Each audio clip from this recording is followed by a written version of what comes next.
Le 25 novembre a été choisi par l'ONU en 1999 comme Journée internationale de lutte contre les violences faites aux femmes. Chaque année, nous nous insurgeons contre ces souffrances. Nous sommes 24 ans après cette prise de conscience et c'est pire que jamais. Les violences peuvent être extrêmes. Nous pensons avec émotion aux victimes de viols et de meurtres commis par les terroristes du Hamas, ainsi qu'à celles qui sont encore captives.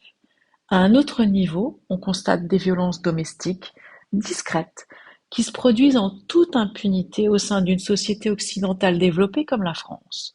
Dans notre pays, des femmes sont exposées aux manipulateurs.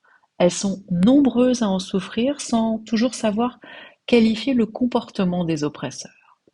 À quoi reconnaît-on un manipulateur? Plusieurs critères. Il vous culpabilise au nom de l'amour, du lien familial, de la conscience professionnelle. Il vous fait croire que vous devez être parfaite, mais il met au quotidien en doute vos qualités, vos compétences. Chaque jour, il vous critique, il vous déprécie, il vous rabaisse. Il est en même temps jaloux et recourt à la flatterie pour vous plaire. Il peut vous offrir des cadeaux. Il adore jouer le rôle de la victime et reporte sur vous ses responsabilités. Il fonctionne de manière floue, ne répond pas clairement aux questions, aux demandes d'explication. Il ne dit pas ce qu'il fait et ne fait pas ce qu'il dit. Il ne supporte pas les critiques et nie les évidences. Le manipulateur est un pervers, fréquemment à tendance narcissique, qui vous isole de vos relations, de votre famille, et vous enferme dans une bulle de solitude.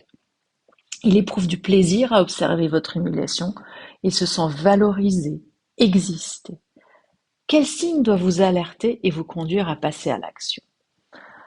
Des insomnies qui impactent votre santé physique, votre estime de soi au plus bas, vous craignez de tomber en dépression ou bien vous êtes déjà en dépression. Vous éprouvez une forte anxiété, de la culpabilité. Vous ne vous sentez pas bien. En deux mots, une souffrance. Que faire si vous vivez cette situation? Et ceci peut être depuis de nombreuses années.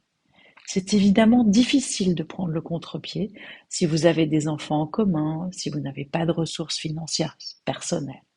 Idéalement, il faut savoir partir rapidement. Ce n'est pas toujours possible. La première chose à faire est de noter, de dater tous les mots, tous les commentaires rabaissants, d'écrire les humiliations.